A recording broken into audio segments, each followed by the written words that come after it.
Hello friends, आज की class में हम लोग डीएलएड फोर्थ सेमेस्टर मैथ का एक कंप्लीट चैप्टर डिस्कस करने वाले हैं जो कि होगा मेंसुरेशन यानी कि क्षेत्रमिति। और ये वीडियो आपके सिलेबस के लिए सफिशेंट है, इससे बाहर कोई भी क्वेश्चन नहीं बनेगा। जितना मैं बताऊंगा आप नोट कर लेना, एक बार दो बार जितनी बार हो सके आपको उतनी बार इस वीडियो को देख लेना। आपका सिंगल क्वेश्चन भी यहाँ से नहीं रुकेगा, ठीक है ना। तो वीडियो की शुरुआत करेंगे, जब आपको पसंद आएगी तब लाइक कर देना और चैनल को भी सब्सक्राइब अवश्य कर लेना। आइए फिर शुरुआत करते हैं। सबसे पहले आपको देखो, आयत पढ़ना नहीं है, वर्ग पढ़ना नहीं है, ये सब आपके सिलेबस में नहीं है। आपके सिलेबस में क्या क्या है, तो सबसे पहले है समलंब का क्षेत्रफल। तो सबसे पहला टॉपिक आप समझिए जो इस चैप्टर में है आपका, वो है समलंब। अब बात क्या आती है कि ये सर समलंब होता क्या है। एक्चुअली मेरे दोस्तों, ये समलंब जो है ये एक प्रकार का कोऑर्डिनेट है, मतलब चतुर्भुज है। कैसे बनता है उस बात को समझो। देखो, समलंब में क्या होता है, दो पैरेलल लाइन होती हैं, दो समांतर रेखा होती हैं। जैसे ये दो समांतर रेखा हैं, तो हम यहाँ से इस पॉइंट को इससे मिला दें और इस पॉइंट को इससे मिला दें, तो ये आपका क्या बन जाएगा, एक आपका समलंब चतुर्भुज बन जाएगा। अगर मैं इसका नाम दे देता हूँ ए बी सी और डी, इसका नाम दे दिया, तो मेरे दोस्त आप यहाँ पर समझो, जो ये ए बी भुजा है ना, ए बी भुजा ये समांतर होगी किसके, सी डी के। समांतर का मतलब इनके बीच की दूरी कभी भी कम ज़्यादा नहीं होगी, इक्वल रहेगी दूरी। तो ये हो गई आपकी समांतर भुजाएं।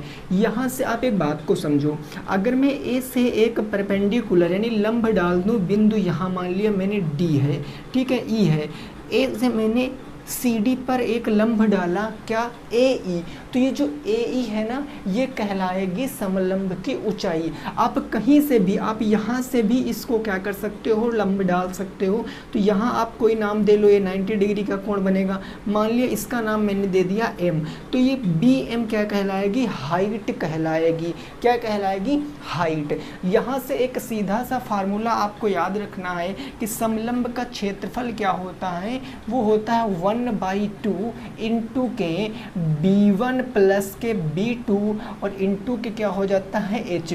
ये जो B1 और B2 है इसको कहते हैं समांतर भुजाओं का योग, है ना। अगर हिंदी में लिखना चाहते हो तो लिख सकते हो समांतर भुजाओं का योग।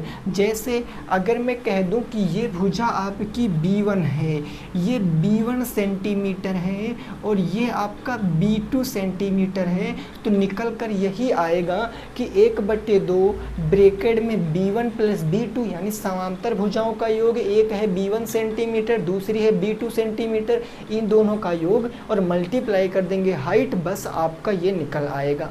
ये एक क्वेश्चन यहाँ से मेरे दोस्त आ जाता है, तो आप इस नॉर्मल से फार्मूले को याद रखोगे और ये फार्मूला आपको लगभग चतुर्भुज में याद रखना पड़ेगा।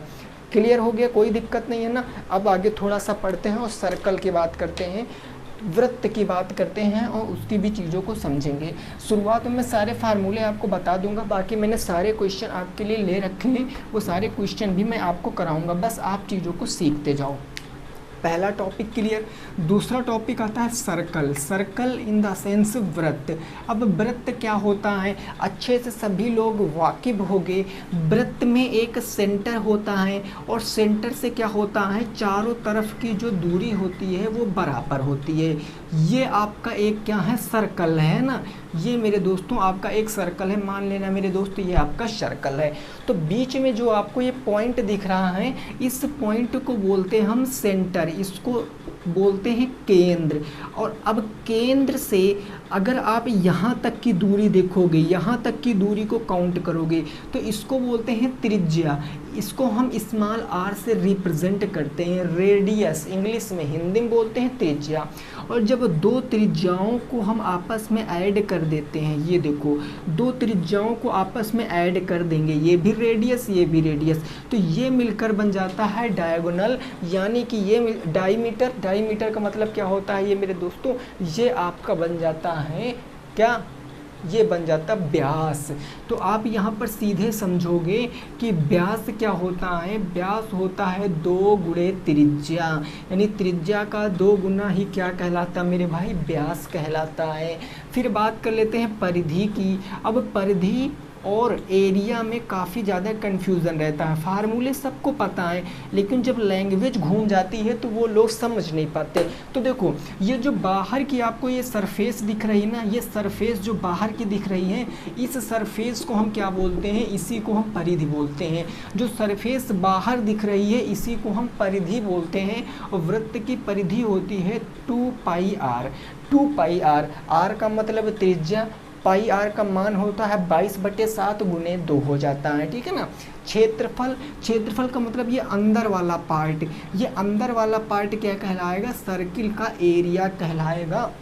और क्षेत्रफल क्या होता है, ये हो जाता है मेरे दोस्त पाई आर स्क्वायर। आर का मतलब फिर से त्रिज्या होता है, ये बात आप समझ गए हो, कोई दिक्कत वाली बात नहीं। तो सर्किल से बस इतने पॉइंट आपको याद रखना है। त्रिज्यखंड वृत्तखंड का क्षेत्रफल नहीं है आप में, अगर होगा तो मैं अभी आपको क्वेश्चन करा दूंगा। मैं आज की क्लास में सारे क्वेश्चन आपके कराने वाला हूँ, ठीक है ना, कंप्लीट चैप्टर होगा, ये समझ लेना। चलिए अब तीसरा पॉइंट आता है सर, वो होता है कोण, यानी कि उसको क्या बोलते हैं, हम उसको बोलते हैं शंकु। शंकु और बेलन 2 चीज़ और हैं, फिर हमारा क्वेश्चन स्टार्ट हो जाएंगे, ठीक है ना। तीसरा नंबर मेरे दोस्त जो आता है वो होता है कोण, और कोण को हम बोलते हैं शंकु। खैर इससे पहले भी मैंने शंकु आपको पढ़ा रखा है, तो आपको अच्छे से चीज़ें पता होंगी, फिर भी मैं एक बार क्या कर सकता हूँ, रिकॉल करा दे रहा हूँ। देखो शंकु कैसी शेप होती है, शंकु होती है एक प्रकार का आइसक्रीम, देख सकते हो, जोकर की टोपी आप समझ सकते हो। खैर अभी तो गर्मियाँ चल रही हैं तो आइसक्रीम तो सबको पता ही होगा, ऐसे आपका शंकु होता है। तो आप शंकु में 2 पार्ट देखोगे, ये जो नीचे वाला पार्ट है ये क्या है, ये सर्कल है, ये है ना सर्कल। तो यहाँ सर्कल में एक क्या होगा, सेंटर होगा, और सेंटर से यहाँ तक की दूरी, सेंटर से परिधि तक की दूरी क्या कहलाती है, त्रिज्या कहलाती है। यानी इसको हम स्मॉल r से रिप्रेजेंट करते हैं, ये रेडियस कहलाएगी शंकु की।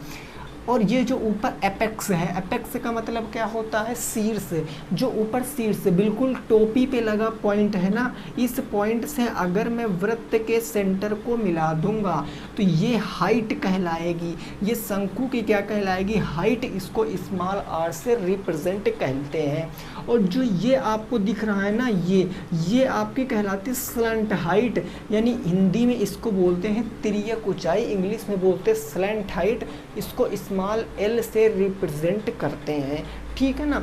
अब देखो क्या क्या चीज़ें इसमें थोड़े से फार्मूले जो हैं वो बढ़ जाएंगे। जैसे सबसे पहला फार्मूला मैं आपको बताऊं तो वो होता है शंकु का आयतन, what is the volume of कोण। शंकु का आयतन क्या होता है, तो शंकु का आयतन होता है 1/3 into pi R square H, ये शंकु का आयतन हो जाता है। भाई आर का मतलब ये रेडियस हो गया, एच का मतलब ये ऊंचाई हो गया, 1/3 पाई आर स्क्वायर एच हो गया, कोई दिक्कत वाली बात नहीं है, ठीक है सर। दूसरा फार्मूला आता है वक्र पृष्ठ। वक्र पृष्ठ शंकु का क्या होता है, उस बात को समझना। भाई वक्र पृष्ठ जानते हो क्या होता है, ऊपर की एरिया, ऊपर की एरिया मतलब जो ये आपको सर्कल दिख रहा है ना, इसको आप ढक लो, तो जो आपकी शेप बची ना, ऊपर जो ऊपरी शेप बची जो आपको दिख रही है ऊपर से, वही होती है वक्र पृष्ठ।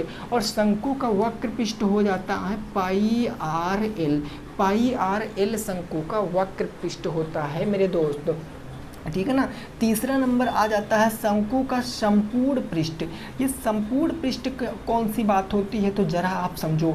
संपूर्ण पृष्ठ का मतलब क्या होता है कि वक्र पृष्ठ तो होगा ही होगा मेरे दोस्त, बात को समझना, वक्र पृष्ठ तो होगा ही होगा, साथ में आपने आधार को भी ऐड करना है, तो ये आधार का एरिया आ जाएगा, आधार का क्षेत्रफल। ऐसे में जैसे बता रहा हूँ ऐसे 2-3 बार आप लिख लोगे ना, तो देखना आपको फार्मूले बिना रटे याद हो जाएंगे।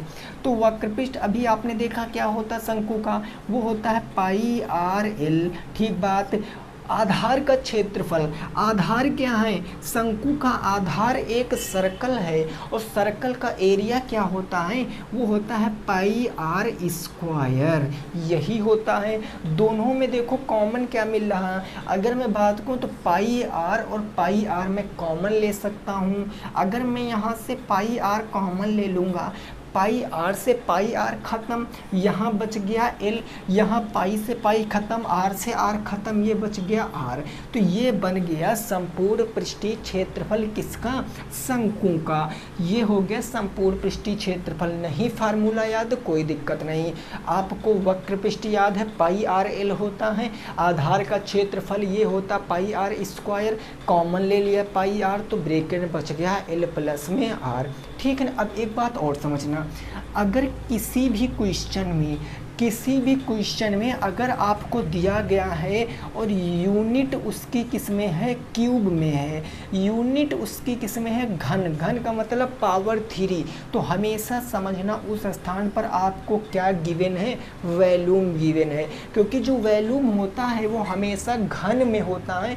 फिर यूनिट मीटर में हो तो घन मीटर, सेंटीमीटर में हो तो सेंटीमीटर क्यूब, तो ये आपको डिपेंड करेगा यूनिट पे, बट जो भी होगा वो घन पे होगा। और ये जो वक्र पृष्ठ है और ये जो संपूर्ण पृष्ठ है, ये दोनों के दोनों वर्ग में होते हैं। वर्ग का मतलब सेंटीमीटर तो सेंटीमीटर स्क्वायर, अगर आपका मीटर तो मीटर स्क्वायर, डेसी तो डेसीमीटर स्क्वायर। तो ये हो गया आपका क्या मेरे दोस्त, ये हो गया आपका शंकु। बात बिल्कुल क्लियर है, कोई दिक्कत नहीं, आप आसानी से समझ गए हो ना। अगले क्वेश्चन, अगले टॉपिक पे पहुँचे लास्ट, फिर क्वेश्चन हम डिस्कस करेंगे। सारी बातें समझ गए हो ना, ठीक है। अब देखो हम बात करेंगे जो आता है बेलन, बेलन के बाद हम अपने क्वेश्चनों को सॉल्व करेंगे, ठीक है ना।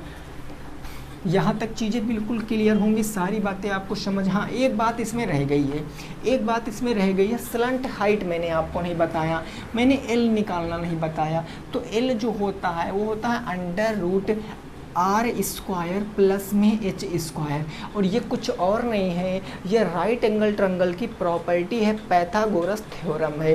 क्योंकि आपने देखा था वहाँ पर जब एक हमने कोण भी बनाया था तो कुछ ऐसी शेप निकल कर आई थी, भाई कुछ ऐसी शेप निकल कर आई थी कि नहीं आई थी, ये हमें बताओ। ऐसे मैंने बनाया था ना, तो ये एक राइट एंगल ट्रायंगल, और राइट एंगल ट्रायंगल में ये 90 डिग्री होता है, 90 डिग्री के ठीक सामने भुजा कर्ण होती है, तो कर्ण का स्क्वायर बराबर लंब का स्क्वायर प्लस आधार का स्क्वायर हटाएंगे तो रूट आ जाएगा। तो यहाँ से आप स्लंट हाइट यानी कि तिर्यक ऊंचाई इजीली फाइंड कर सकते हो। बोलो बात समझ आ गई मेरे दोस्त ना, ठीक है, डन है चीज़ें। चलिए अब बेलन की बात करते हैं। बेलन यानी सिलेंडर की बात करेंगे, उसके बाद क्वेश्चन पे पहुंचेंगे। चौथा और जो लास्ट टॉपिक है इसमें वो होता है बेलन यानी कि सिलेंडर। बेलन, अब बेलन सर कैसे बनता है, बेलन आप समझ रहे होंगे। तो बेलन ऐसे बनता है, ऐसे बेलन की शेप होती है, ये आपका क्या होता है बेलन। अब इसमें क्या होता है, इसका भी बेस क्या होता है, एक प्रकार का सर्कल ही होता है। इसमें दो रेडियस होती हैं, एक यहाँ से देखो और एक यहाँ से देखो। इन दो रेडियसों को जब आप मिला दोगे तो ये बेलन की क्या कहलाएगी, हाइट कहलाएगी, ऊंचाई कहलाएगी, ठीक है ना। और यहाँ पर ये आर होता है, ठीक है, ये भी आर होता है, रेडियस होता है। तो बस इतनी बातें हैं। सबसे पहले आप देखोगे तो बेलन का आयतन क्या होता है, बेलन का वॉल्यूम क्या होता है, वो होता है pi R square H. Pi R square H बेलन का क्या हो जाता है, वॉल्यूम हो जाता है। अगर बेलन के मैं वक्र पृष्ठ की बात करूं, बेलन के वक्र पृष्ठ की बात करूं तो वक्र पृष्ठ क्या होता है, 2 पाई आर एच, ये बेलन का वक्र पृष्ठ हो जाता है। अगर मैं संपूर्ण पृष्ठ की बात करता हूँ, किसकी बात करूँ मेरे दोस्त, संपूर्ण पृष्ठ की, तो वक्र पृष्ठ तो आएगा ही आएगा, साथ में आधार का भी क्षेत्रफल आ जाता है। तो सीधे आप समझो 2 पाई हो जाता है, 2 पाई आर ब्रैकेट में एच प्लस में आर, ये होता है बेलन का संपूर्ण पृष्ठ। 2 पाई आर ब्रैकेट में एच प्लस में आर हो जाता है, ठीक बात ना, कोई दिक्कत नहीं, आप चीज़ें समझ चुके हो। तो ये होता है मेरे दोस्त बेलन। मैंने चारों टॉपिक बता दिए, समलंब बता दिया, और आपको सर्कल बता दिया, शंकु बता दिया, बेलन। अब हम सीधे पहुंचेंगे क्वेश्चन पे। 1 बाय 1 क्वेश्चन आपके स्क्रीन पर आते रहेंगे और आप क्वेश्चन को सॉल्व करोगे, ठीक है ना। चलो फिर अब क्वेश्चन की ओर प्रस्थान करते हैं। चलो फर्स्ट क्वेश्चन आ चुका है। बहुत ही अच्छे से आपको क्वेश्चन को पढ़ना है, पहले क्वेश्चन को, उसके बाद आपको क्वेश्चन को सॉल्व करना है। क्वेश्चन नंबर फर्स्ट आया है, जरा क्वेश्चन को पढ़ो, उसकी भाषा समझो, क्या कह रहा है क्वेश्चन को, फिर क्वेश्चन को लगाना। हमें जल्दबाजी नहीं करनी है, हमें जो पढ़ना है हमें बिल्कुल अच्छे से वो आ जाना चाहिए। देखो क्वेश्चन नंबर 1 क्या है, मैं पढ़ के आपको बताता हूँ। ये क्वेश्चन कह रहा है एक समलंब की समांतर भुजाएं 3 सेंटीमीटर 4 सेंटीमीटर है, इनके बीच की दूरी 3 सेंटीमीटर है, क्षेत्रफल ज्ञात कीजिए। अब अगर मैं यहाँ से एक समलंब बनाऊँ तो ये मान लिया हमारा क्या है, एक समलंब है, ये हमने बना दिया है ना। मैं बना के आपको बता रहा हूँ ताकि फिगर आपके दिमाग में बिल्कुल सेट होता जाए। मैंने मान लिया ये कोई समलंब है, ए बी सी और डी। समांतर भुजा कौन कौन सी होंगी, एक तो ये होगी और एक ये होगी। इनकी ऊंचाई दी गई, लंबाई दी गई 3 सेंटीमीटर और 4 सेंटीमीटर। ये हो गया 3 सेंटीमीटर, ये हो गया 4 सेंटीमीटर। इनके बीच की ऊंचाई कहाँ पर होगी, या तो आप इस कोने पर ले लो या तो आप इस कोने पर ले लो। तो मैंने यहाँ लिया तो ये कितनी दी गई है, 3 सेंटीमीटर, तो हमने इसको 3 सेंटीमीटर लिख लिया। अब क्षेत्रफल बताना है तो आपको पता है कि ये क्षेत्रफल क्या होता है, 1/2 B1 प्लस में B2 और इनटू क्या हो जाता है, H हो जाता है। B1 B2 क्या होता है, समांतर भुजाओं का योग होता है। अगर मैं बात करूं तो ये हो जाएगा 1/2 ब्रैकेट में 3 और 4, ये हो जाएगा 3 प्लस में 7 ब्रैकेट बंद और इनटू क्या हो जाएगा 7H का मतलब 3। ये 3 सेंटीमीटर ऊंचाई हो गया, कोई बड़ी बात नहीं है।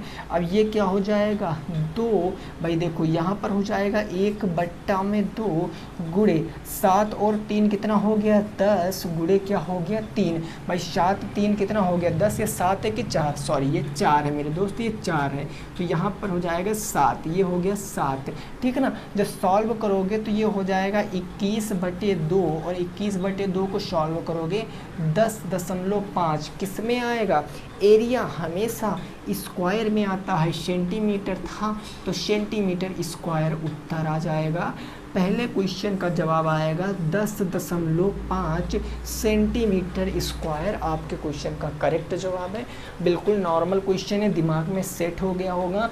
B1 प्लस B2 4 प्लस 3 इज इक्वल टू 7 इंटू 3 7 या 21/2 यानी कि 10.5, ठीक है ना। चलो नेक्स्ट पहुँचते हैं अगले क्वेश्चन पे। क्वेश्चन नंबर 2 देखते हैं, आ चुका है, पढ़िए क्वेश्चन को, क्या कह रहा है क्वेश्चन, इसकी भाषा क्या है और उसको लगाने की कोशिश करना है। क्वेश्चन नंबर 2 ये कह रहा है कि 3 सेंटीमीटर ऊंचाई के समलंब का क्षेत्रफल 36 वर्ग सेंटीमीटर है। इसकी समांतर भुजाओं में एक की लंबाई 9 सेंटीमीटर, दूसरी भुजा, अब इस बार आपसे ना दूसरी पैरेलल लाइन पूछ लिया, दूसरी समांतर भुजा पूछ लिया, तो इसको कैसे लगाएंगे सर, कोई दिक्कत नहीं सर, हम चीज़ों को समझ चुके हैं तो हम इजीली लगाएंगे। अगर मैं बात करूं पहली समांतर भुजा यानी कि B1, तो B1 हमें कितनी गिवन है 9 सेंटीमीटर, सो मैंने मेंशन कर लिया कि B1 मेरी है 9 सेंटीमीटर। हमसे B2 पूछे हैं तो हमने मान लिया B2 हमारी x सेंटीमीटर होगी, ठीक है। हाइट हमें दिया गया है सर, ऊंचाई कितना दिया 3 सेंटीमीटर, सो मैंने वो भी लिख लिया 3 सेंटीमीटर। एंड एरिया यानी कि क्षेत्रफल आपको दिया गया है, कितना दिया है क्षेत्रफल, वो दिया 36 वर्ग सेंटीमीटर, सेंटीमीटर स्क्वायर। इतनी चीज़ें हमने लिख ली हैं बस सर। देखो क्षेत्रफल क्या होता अभी बताया, 1/2 B1 प्लस में B2 और इनटू का क्या हो जाता है H हो जाता है। एरिया के स्थान पर एरिया रखेंगे 36, सो मैंने फिल कर दिया 36, ये हो गया 1/2। अब यहाँ पर देखो B1 है 9, ये हो गया 9 प्लस B2 मैंने माना x, तो ये x हो गया इनटू H कितना हो गया 3 हो गया, कोई दिक्कत नहीं। 2 आपका इधर 2 बटे में इधर आएगा तो किस में हो जाएगा, गुने में हो जाएगा। तो 36 दूना 72 और यहाँ क्या बचेगा 9 तिया 27x और प्लस में 27 हो जाएगा, ये 9 तिया 27 प्लस में 3x हो जाएगा। ये कैसे हो गया भाई, इसको मैंने इससे गुना कराया फिर इससे गुना कराया, अलजेब्रा में मैंने पढ़ा रखा है। 27 प्लस से इधर आ जाएगा माइनस में, तो अगर मैं इसको लिखना चाहूँ तो मैं लिख सकता हूँ 3x बराबर 72 माइनस के 27, है ना। अब देखो यहाँ x की वैल्यू निकालेंगे तो देखो अगर 12 से 7 जाएगा तो 5 बच जाएगा, ये हो गया 5। यहाँ बच गया कितना 6 से 2 जाएगा तो 4, 45 और बटे ये 3 जो यहाँ था ये नीचे से डिवाइड कर देगा। तो जब इसको मैं काटूंगा तो 3 एक कम 3, 3 पंजे 15 सेंटीमीटर दूसरे भुजा की लंबाई आ जाएगी। क्या आप चीज़ों को समझ पाए हो? 15 सेंटीमीटर क्या आ गया, दूसरे भुजा की लंबाई आ गई है। यानी जो B2 था कितना आ गया 15 सेंटीमीटर, क्योंकि B2 को मैंने x सेंटीमीटर माना और x की ही वैल्यू निकाला 15 सेंटीमीटर। बोलो चीज़ें समझ में आ गई हैं। अगले क्वेश्चन पे पहुँचते हैं, क्वेश्चन नंबर 3 पर। प्रश्न संख्या 3 पर पहुंचते हैं और उसको हम लोग समझेंगे। स्क्रीनशॉट प्रॉपर ले लेना आप लोग क्वेश्चन के साथ। कोई भी डाउट होगा तो आप पूछ सकते हो, डाउट है ना, कोई दिक्कत नहीं। चलिए नेक्स्ट क्वेश्चन नंबर 3 आ गया है, इसको ज़रा पढ़ो और लगाने की कोशिश करो। क्वेश्चन नंबर 3, ये प्रश्न क्या कह रहा है, एक समलंब की समांतर भुजाएं 8 मीटर 6 मीटर और ऊंचाई 4 मीटर है, आपको एरिया बताना है। ये तो इजी क्वेश्चन हो गया, आपको सब कुछ गिवन है। आपको B1 भी दिया गया है, कितना दिया गया 8 मीटर, आपको B2 भी दिया गया कितना 6 मीटर, देन आपको हाइट भी दे दिया गया है कितनी, तो वो दे दिया गया 4 मीटर। एरिया पूछे हैं, फार्मूला फिर से निकालेंगे कि एरिया क्या होता है सर 1/2 B1 प्लस में B2 इंटू के एच हो जाता है। ये हम रखेंगे 1/2 B1 B2 8 6 कितना हो जाएगा 14, तो 8 प्लस 6 इंटू एच कितना है, तो ये हो गया 4। जब इसको हम सॉल्व करेंगे 1/2 इंटू 8 6 हो गया 14 इंटू के 4 2 सत्ते 14 7 चौके 28, यानी ये हो गया 28। लेकिन इस बार सेंटीमीटर मत लगाना, जल्दबाजी बिल्कुल भी नहीं करना, क्योंकि सारी यूनिट हमें मीटर में गिवन है। सो हम यहाँ पर लगाएंगे मीटर स्क्वायर, यानी आंसर कितना आ जाएगा 28 मीटर स्क्वायर। क्वेश्चन का सत्य जवाब है, सही आंसर है। बोलो अब ऐसा क्वेश्चन आएगा लगा पाओगे, बोलो लगा पाओगे कि नहीं? अभी नहीं समझ में आया, चलो लास्ट क्वेश्चन इसका कर लेते हैं, फिर हम अगले टॉपिक के क्वेश्चनों को करेंगे। ये चीज़ें क्लियर हो गई, कोई दिक्कत नहीं ना? ओके मेरे दोस्त, चलो नेक्स्ट क्वेश्चन नंबर 4 जरा आया है, इसको लगाने की कोशिश करो। ये क्वेश्चन कह रहा है कि एक समलंबोआकार क्षेत्र का क्षेत्रफल 270 मीटर स्क्वायर है। यानी अगर मैं बात करता हूँ क्वेश्चन नंबर 4 की, तो आपको एरिया दिया है कितना 270 मीटर स्क्वायर, और आगे क्या दिया है मेरे दोस्त, इसकी आपको ऊंचाई दी गई है कितनी 15 मीटर, हाइट आपको दे दिया गया, लीजिए सर हाइट 15 मीटर है, फिर दे दिया गया समांतर भुजाओं में एक दूसरे के दोगुनी है। अब इस पॉइंट को समझना आपके लिए बहुत ज़रूरी है। एक भुजा दूसरी भुजा के दोगुनी है। अगर एक भुजा को हम x मानेंगे तो दूसरी भुजा क्या हो जाएगी दोगुनी, मतलब 2x हो जाएगी। तो सपोज हमने कह लिया कि B1 हमारी x मीटर है, अगर B1 हमारी x मीटर है तो B2 इसका 2 गुना होगा अकॉर्डिंग टू क्वेश्चन, है ना। तो B2 कितना हो जाएगा 2x मीटर हो जाएगा। बस अब आपसे पूछे है समांतर भुजाओं की लंबाई, यही ना पूछे है ना समांतर भुजाओं की लंबाई। अब कैसे लगाओगे, कुछ नहीं करना मेरे दोस्त, मेरी बातों को समझना। आप क्या करो, कुछ मत करो, आप निकालो कि एरिया क्या होता है, वो होता है 1/2 B1 प्लस में B2 और इंटू के क्या हो जाता है H हो जाता है। एरिया के स्थान पर एरिया रखो, कितना 270, यहाँ हो जाएगा 1/2 B1 B2 x plus 2x, यानी ये हो गया x प्लस में 2x और इंटू क्या हो गया h, हाइट कितनी है 15, ये हो गया 15। अब देखो 2 आपका किस में है, बटे में, इधर आएगा तो गुने में, तो 27 दुना होता है 54, है ना, तो ये हो जाएगा 540 बराबर x और 2x मिलकर क्या बन जाएंगे 3x और इंटू क्या बन जाएगा 15 बन गया। हमने गुना नहीं कराया, क्यों नहीं कराया, क्योंकि हमको पता गुने में है तो डिवाइड तो करना पड़ेगा। अब 15 गुने में इधर आएगा बटे में, तो डायरेक्ट काट देते हैं, 5 3 15, 5 1 कम 5, 5 8 कितना हो गया 40, 3 से काटेंगे, 3 3 9, 3 6 18, इस 3 से काट देंगे, 3 1 कम 3 दूनी 6, यानी x इज इक्वल टू कितना आया 12 मीटर। x की लंबाई 12 मीटर है, यानी b1 कितना आ गया, b1 आ गया 12 मीटर। एक भुजा 12 मीटर, दूसरी भुजा 12 का 2 गुना हो जाएगा कितना 24 मीटर। तो दोनों क्वेश्चनों का आंसर कितना आ गया 12 मीटर और 24 मीटर क्वेश्चन का सही जवाब है। सो आई होप आपको चीज़ें समझ में आ गई होंगी। इतना आप समझो कि चीज़ें आपकी समझ में आई हैं कि नहीं आई हैं। इतनी बात अगर समझ गए हो तो चलिए अगले क्वेश्चन पे पहुंचते हैं। नेक्स्ट क्वेश्चन क्या कह रहा है उसको भी समझने की कोशिश करते हैं। तो समलंब से अब अगर क्वेश्चन आएगा तो आप कर पाओगे ना, बोलो ज़रा, कर लोगे ना मेरे दोस्त? फिर ठीक है, अब हम बात करेंगे अपना जो है सर्कल के क्वेश्चनों को, यानी वृत्त के क्वेश्चनों को, ठीक है ना। देखो पहला क्वेश्चन क्या कह रहा, लोहे के पतले तार के समान व्यास वाले 8 छल्ले बनाए जाते हैं। यदि एक छल्ले का व्यास 22.75 सेंटीमीटर है तो छल्लों को बनाने में कितने मीटर तार लगेगा। अब इस बात को आप समझो। देखो अगर मैं बात करूं इस क्वेश्चन की, क्वेश्चन नंबर 5 की, यानी कह रहा है समान व्यास वाले 8 छल्ले बनाने हैं। एक छल्ले का व्यास 22.75 सेंटीमीटर है।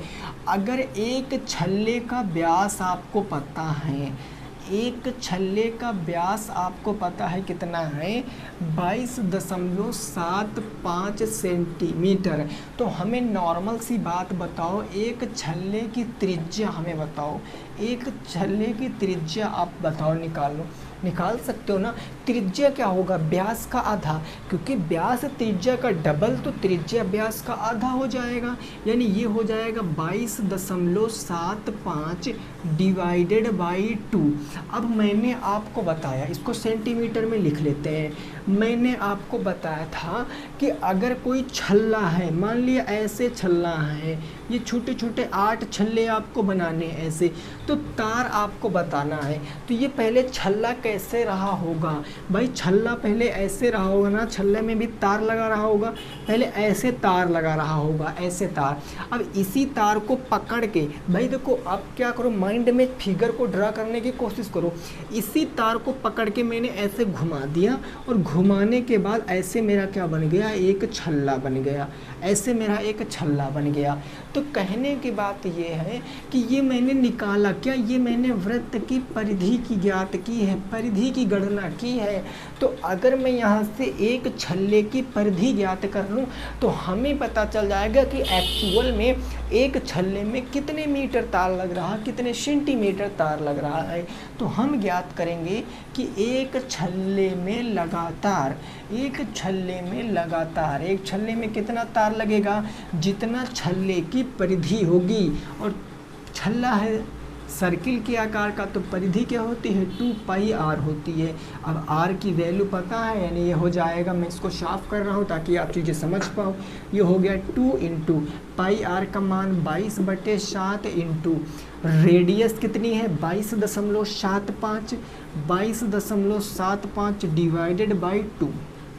काटा पीटी करे मेरे दोस्त, 2 से ये 2 खत्म, क्या 7 से कट रहा है, 7 त्रिक 21 नहीं कट रहा। चलो पहले दशमलव हटाते हैं, दशमलव के बाद 2 जीरो यहाँ पर चिपका लेते हैं। अब इस दशमलव का काम खत्म ना, 5 से काटिए, 5 कम 5 चौके 20 140, 5 से काटेंगे 5 चौके 20, 2 बचा 27, 5 पंजे 25, 2 बचा 5 पंजे 25।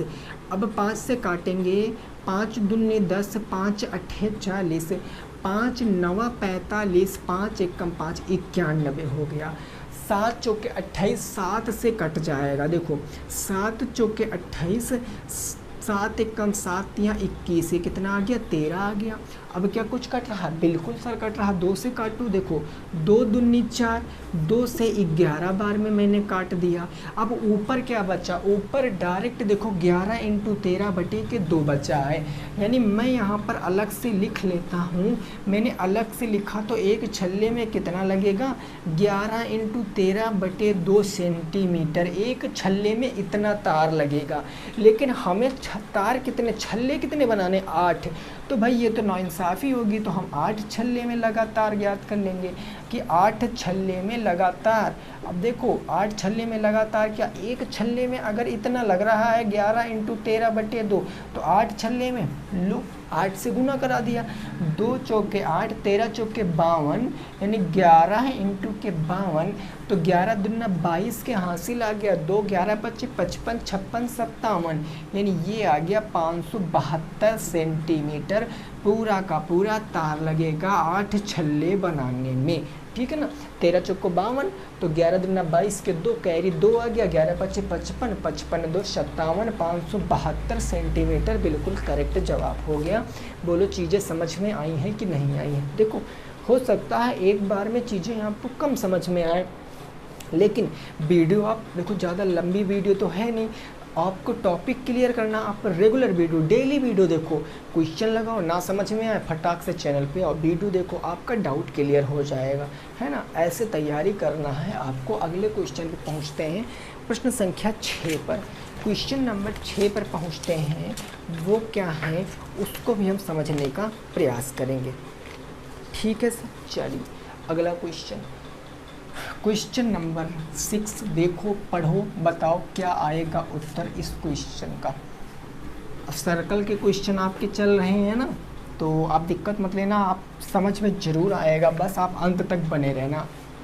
क्वेश्चन कह रहा है हॉकी के डंडे, डंडे मतलब स्टिक, जो ऐसे वाली नहीं होती है, ऐसे वाली, ये स्टिक, पतली डोरी लपेटनी है। यदि डंडे का व्यास 4.9 सेंटीमीटर, 250 फेरे लगाने में कितनी डोरी की आवश्यकता होगी।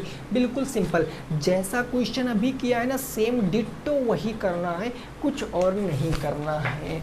अब अगर मैं क्वेश्चन नंबर 6 की बात करता हूँ, तो क्वेश्चन नंबर 6 है, अगर डंडे का व्यास पता है, डंडे का मतलब स्टिक, अगर स्टिक का आपको व्यास पता है, व्यास कितना है स्टिक का, तो व्यास है 4.9 सेंटीमीटर, 4.9 सेंटीमीटर। तो हमें स्टिक की त्रिज्या बता दीजिए। अगर स्टिक का व्यास पता है तो स्टिक की त्रिज्या कितनी होगी, 4.9 डिवाइडेड बाई 2 सेंटीमीटर। अरे होगी ना। अब ज़रा चीज़ों को समझो, हॉकी का डंडा कैसा होता है, कितने लोगों ने हॉकी खेला उनको पता होगा। हॉकी का डंडा कुछ इस प्रकार से होता है ना, हॉकी का डंडा कुछ इस प्रकार से होता है, इसी प्रकार से होता है ना। अब देखो हॉकी के डंडे पर जब आप डोरी लपेटोगे तो भाई बीच में ऐसा ही रहेगा ना हॉकी का डंडा। अब डोरी आप ऐसे ऐसे ऐसे लपेटते हुए जाओगे, डोरी को ऐसे ऐसे लपेटते हुए जाओगे, मतलब अगर आप डोरी को ऐसे लपेटोगे तो ये एक सर्कल बनाओगे और ये सर्कल की क्या होती है, परिधि होती है, बस। यानी एक फेरे में आप कितना तार लपेटोगे, वृत्त की त्रिज्या के बराबर, बस। ठीक है, अब देखो हम लिख लेते हैं कि एक फेरे में लगी डोरी यानी एक फेरे में कितनी डोरी लगेगी, तो वो लगेगी सर 2πr त्रिज्या की जैसे, तो ये हो जाएगा 2 इंटू पाई आर का मान 22/7 इंटू रेडियस कितनी है 4.9 डिवाइडेड बाई 2, 2 से 2 ख़त्म, 7 से काटेंगे 0.7 बार में, तो यहाँ से कितना निकल कर आएगा सात दूनी 14 के 4 कैरी 1, 7 दूनी 14 1 15, 154.1 बार तो एक बार 15.4 सेंटीमीटर। ये कितने में निकल कर आएगा? ये एक फेरे में। लेकिन फेरे कितने लगाने हैं? 250। तो बस 250 का इंटू कराना है, यानी 250 फेरे लगाने में कितना डोरी लगेगी? 250 फेरे में कितनी डोरी लगेगी सर? तो एक फेरे में अगर 15.4 है तो 250 फेरे में इंटू 250 कर लीजिए, गुना कराएंगे। 25 चौके 100 का 0 हासिल आ गया 10। 25 पंचे 125, 125 10 135, 135 के 5 कैरी आ गया 13। 25 एकम 25, 25 10 35, 36 37 38, ये आ गया 38। एक जीरो यहाँ पर एक जीरो। पॉइंट कितने अंक पहले लगाएंगे? एक अंक पहले। तो एक अंक पहले लगा देंगे तो इस जीरो को साफ कर देंगे। उत्तर आएगा 3850 सेंटीमीटर डोरी लगेगी। 3850 सेंटीमीटर क्या लगेगी? डोरी लगेगी।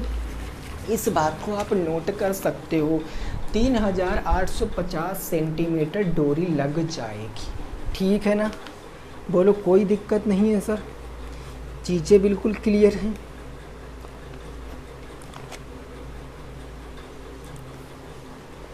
चलिए आगे पहुंचते हैं क्वेश्चन नंबर 7 पर। प्रश्न संख्या 7 क्या है ज़रा उसको समझिए और लगाने की कोशिश करना। सर्कल का क्वेश्चन लगा लोगे ना आप?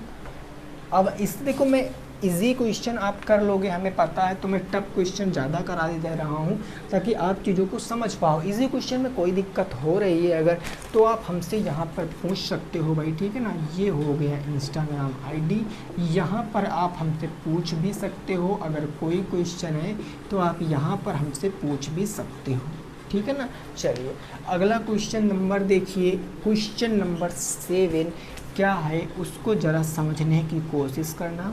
ये क्वेश्चन कह रहा है एक लंबवर्ती बेलन के आधार का क्षेत्रफल 100 वर्ग सेंटीमीटर, बेलन की ऊंचाई 10 सेंटीमीटर, आपको आयतन बताना। पहले तो बेलन बनाओ, बेलन भाई बनाओ सब लोग। तो ये हमने बेलन बनाया, अभी कंप्लीट नहीं है बेलन, ये हमने क्या बनाया? बेलन बना लिया, ठीक है ना? बेलन ये ऐसे और ये ऐसे हमने इसको बना दिया। अब देखो हाइट आपको क्वेश्चन में गिवन है, कितनी हाइट है? तो हाइट है 10 सेंटीमीटर, 10 सेंटीमीटर हाइट है। आधार का क्षेत्रफल, अब ईमानदारी से आप हमें ये बताओ भाई, देखो आपको देखकर चित्र में बताना है कि आधार का क्षेत्रफल, आधार क्या है? मेरा क्वेश्चन समझना, मैंने कहा इस बेलन में जो आधार है उसकी शेप क्या है, उसकी बनावट क्या है, वो कैसा बना है? तो आप कहोगे सर जो आधार है वो आधार हमारा सर्कल है ना? सर्कल, यानी तो हमें जो आधार का क्षेत्रफल दिया गया है 100 सेंटीमीटर दिया गया ना, वर्ग सेंटीमीटर, 100 सेंटीमीटर स्क्वायर।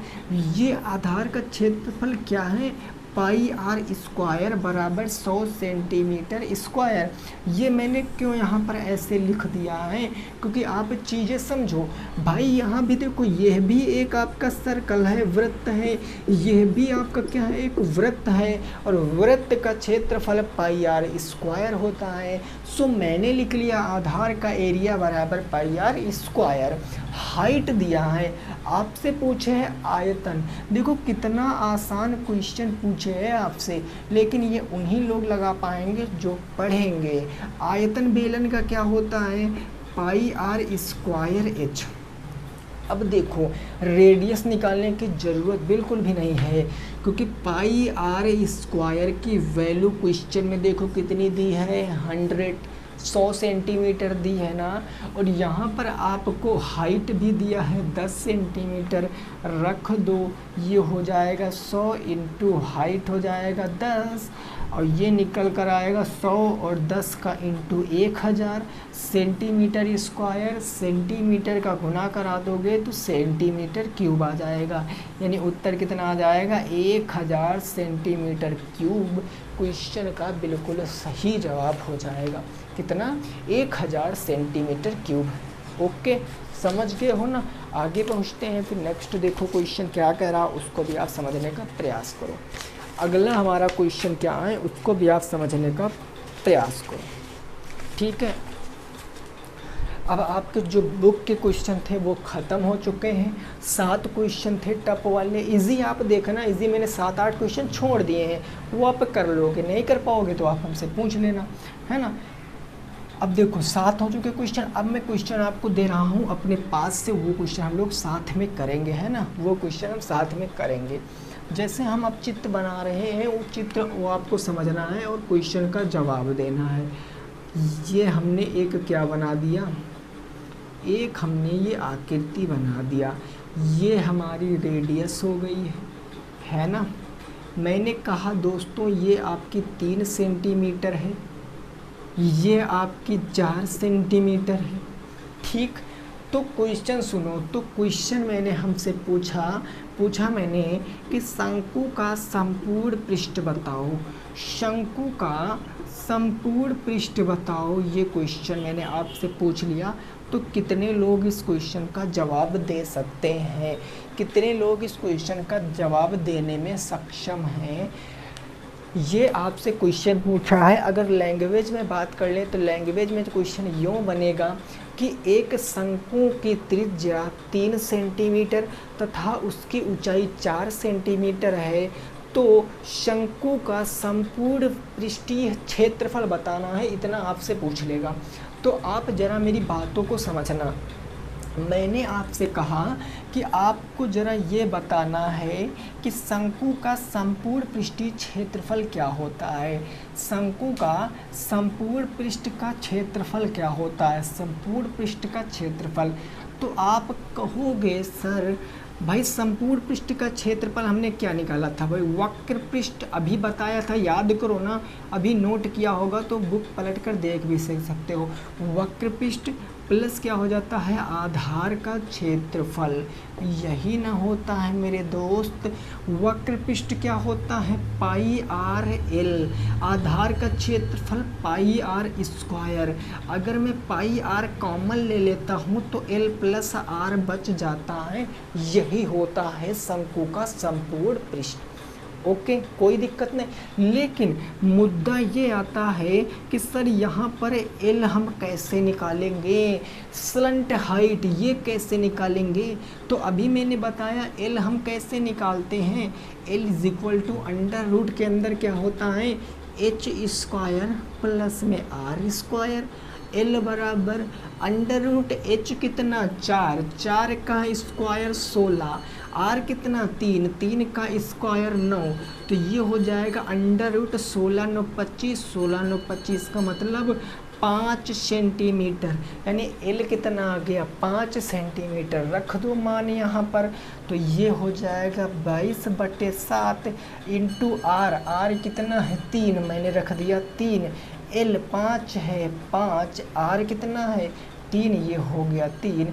जब इसको करेंगे 5 3 8, यानी ये हो गया 22/3 गुने 3 और गुने क्या हो जाएगा 5 + 3 8 हो जाएगा, 8 3 24, यानी ये हो जाएगा 22 इंटू के 7 है ना, ये 7 है, 22 इंटू के 24/7, ये उत्तर आ जाएगा। काट पीट कर पॉइंट में ला सकते हो।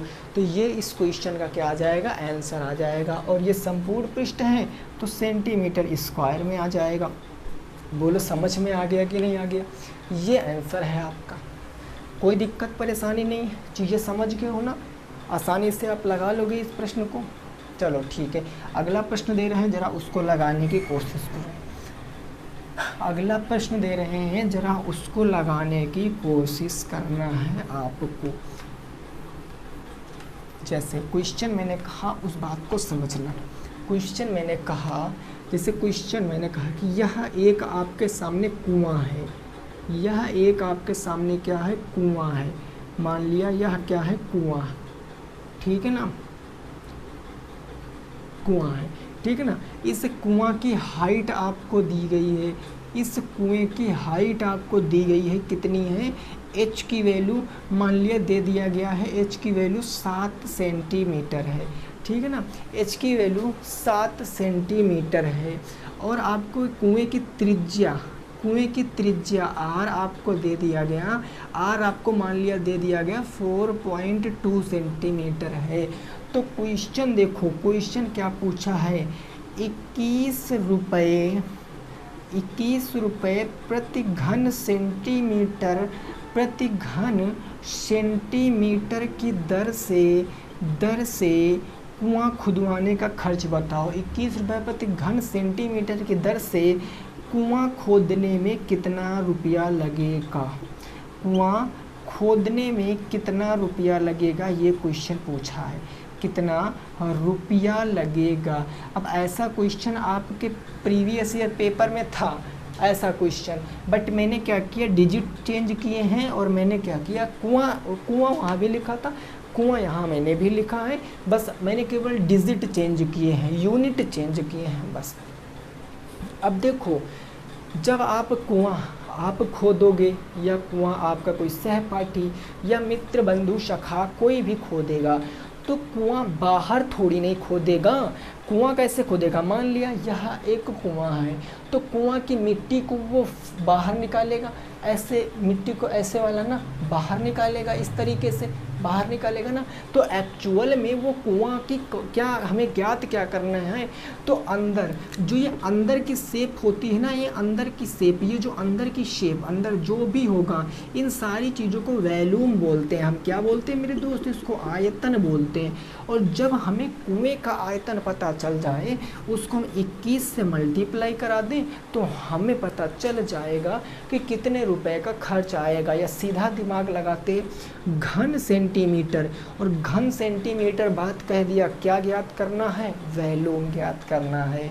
ये कैसी शेप है, कुआं किस प्रकार का है, बेलनाकार है, तो बेलन का आयतन आप बताओ। जो बेलन का आयतन होगा वही कुआं का आयतन होगा। अरे होगा कि नहीं होगा, होगा ना। तो कुएं का आयतन क्या होता है, पाई आर स्क्वायर एच, यानी 22/7 आर कितना है, 4.2 इंटू 4.2 इंटू एच, एच कितनी है, तो जरा एच देखो 7 सेंटीमीटर, ठीक है ना। 7 से 7 क्या हो गया, ख़त्म हो गया। ये हम गुणा कराएंगे 42 इंटू के 22 इंटू 2 दूनी 4 हो गया, 2 चौके 8 दूनी 16, हासिल 1 आ गया, 4 चौके 16 1 17, हासिल ये 11 17.64 हो गया, ठीक है ना। इसका गुना करा लेंगे तो हमें आयतन पता चल जाएगा। ये क्या आ जाएगा कि कुल इतना हमें खोदना है, कुल खोदना हमें इतना है, लेकिन खर्च बताना है। तो टोटल एक्सपेंडिचर अगर मैं आपसे पूछूं, टोटल खर्च पूछूं, तो इस 22 में 22 इंटू 17.64 में अगर आप 21 से गुना करा दोगे तो टोटल आपको खर्च पता चल जाएगा। इस बात को समझे कि नहीं समझे, और इसका जवाब आप हमें कहाँ दोगे, कमेंट बॉक्स में दोगे। इसका जवाब आप कमेंट बॉक्स में दोगे। तो आई होप आपको ये चैप्टर बिल्कुल अच्छे से समझ में आ गया होगा। अगर समझ में आ गया है तो ठीक है, कोई डाउट लग रहा है तो आप हमें बताना। पसंद आई है वीडियो को मेरे दोस्त लाइक करना, अपने मित्रों के संग वीडियो को शेयर करना, और चैनल को भी सब्सक्राइब ज़रूर करना, ठीक है ना। तो कौन सा चैप्टर नेक्स्ट आपको पढ़ना है वो भी आप कमेंट करके बता सकते हो। मिलेंगे फिर नेक्स्ट क्लास में, सभी साथी रखेंगे अपना ख्याल। जय हिंद, जय भारत और वंदे मातरम।